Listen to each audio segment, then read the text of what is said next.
Hey everybody, and I hope you're all well. It's Friday night here in Scotland, and I'm doing this little video diary, and I'll post it probably tomorrow. This will probably be the last video diary that I'll do with this particular camera, and I'll probably switch to this phone afterwards. But yeah, it's Friday night here in Scotland, and my wee boy's just been really sick. I think he maybe caught a bug from one of the child mining kids. So he's actually up on my side of the bed, and he fell asleep. And of course, kids tend to want their mum when they're not well, so Sharon's just going to stay up with them. Normally, I just crash on the sofa, but with this hernia, there's just no way. So I'm going to be sleeping in his bunk bed tonight. But obviously, I have to be quite careful. Surgery is only 2 days away, so I really can't catch what he's got. I've got to be really careful. But I'm sure it'll be absolutely fine. But before I start tonight, I just want to thank you all for the prayers. The prayers have been, really amazing. A huge amount of personal messages, which I'll get back to them all. Just thank you guys so much for that sort of outpouring, a sort of prayer. Most of you guys know I'm a Christian pastor, and I've got my own senior pastor called Rob, and he showed up unannounced tonight as he normally does. But he was just sitting over there, and Sharon and the kids were there, and he just did what he usually did. We just chatted for a while, and then he gave us such a wonderful prayer. So all this prayer that we've received is just tremendous. I certainly feel very relaxed. It's great to see that sort of Christian family come around you when you're going through something like this. So with the sort of spiritual side sort of dealt with, it's kind of back to my advice about surgery, because I feel very relaxed at the moment, but it's going to be a challenging time. But of course, the whole idea of these videos is to share, just from my experiences, some things that might help you. And if you're watching this just now and you're going through something like this, if you've got the confidence, I would go ahead and do a little series to the people that are in your circles on your personal Facebook page. You'll be hugely surprised at who you help and who you'll encourage. So again, if you've got the confidence, just go for it. But tonight, I just wanted to share with you, because we're almost on the run up to the surgery now, is about your diet. And that might not sound hugely important, because week to week we don't really think too much about it, or most people don't think too much about it. But it is hugely important when you go through a surgery experience. And of course, we're all different, but our bodies work in the same way. So all I was going to do is just share what I'm going to be doing, just as a piece of advice or something to go on for yourself if you're going through this, something similar. So like I said, it's Friday night just now, Saturday tomorrow. Probably at night time I'll have, I love Indian food. Korma is none of the real spicy stuff, but the sort of blander stuff. But it really does, get such a great meal out of it. On Sunday morning, probably have something like bacon and eggs and toast. Now the reason for that is that I've got to go into hospital at 2 o'clock on Sunday. I'll probably get supper when I'm there at 5 o'clock, but by about 8 o'clock they'll probably say that's it for food, just fluids. Now I could wake up the following day and find that my surgery's not till 2 o'clock later that day. That is a long time to be without food if you're not used to it. So what I tend to do is try and bulk up a little bit before that sort of time comes and eat, not as much as I can, but really good high protein food for actually going into it. Because what you find is after surgery you might feel that little bit low, and that's because your sugar levels are low, So, and whatever thing that you like before surgery, just do that, When you come out of surgery, I think it's probably just the same wherever you get offered a cup of tea or coffee, a couple of slices of toast. You are best just to gradually work yourself back up into really good solid stuff. Again, we're all different. What I'll do if things go all well is when I get back, I probably will have some really high protein food. The reason being for that is that most of you know that I had a big 6-inch scar on that last surgery last year, and my mate Jamie, who's staff nurse who was looking after this for us, she was on maternity leave at the time. Every day it was, how much protein have you had? How much protein have you had? How much protein have you had? Because your body needs that to repair itself. That helps your body repair. It repairs a lot more quickly, and you'll feel so much better. So this diet thing's really important, very important. We're all different, but it's very, very important.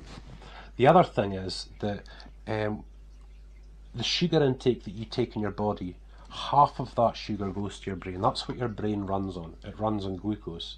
And if you haven't got a lot of sugar in your system during this time, you can really dip, you can really have low moments.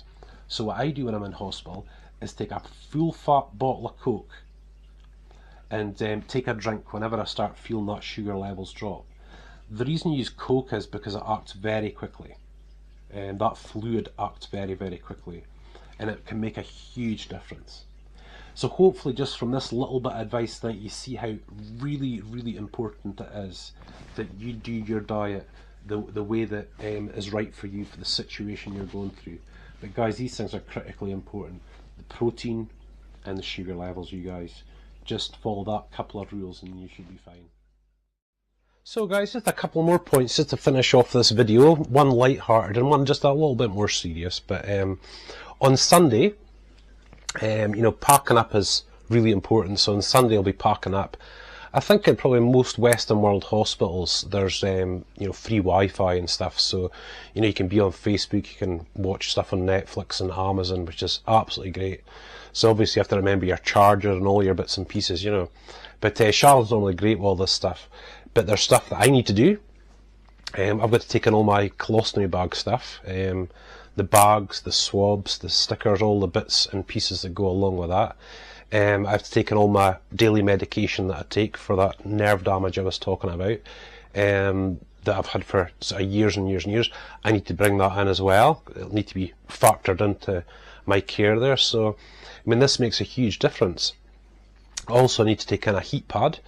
I generally have to use a heat pad at night time just to give my back that little bit of an extra, soothe my back a little bit, and it really works. So I have to take that with me as well. And when you go in, you just have all these things in place, things that are easy to reach. And that's the key, you guys, is easy to reach. After surgery, again, all hospitals should generally be the same, but you can't really move out of your bed. And you having all the stuff placed in the right places makes a huge difference, like just where your phone sits and all that stuff. So everything's nice and accessible to you like that, So setting that up is a really good idea. The second, and I suppose the last thing I'm going to share before I actually go into hospital, is sort of the more serious side, where, of course, you are going to experience pain, you are going to experience discomfort, but like I said in previous videos, this shouldn't be out of control. This should be managed. So you're gonna experience some kind of pain and some discomfort. You might have some bad days, and you'll certainly have good days. But this one's the advice for when you're having a bad day, and it has worked for me before, and you don't have to be a Christian pastor to be able to do it either.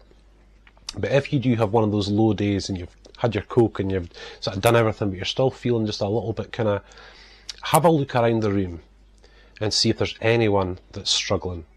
Have a look around and just see if there's anyone that needs help.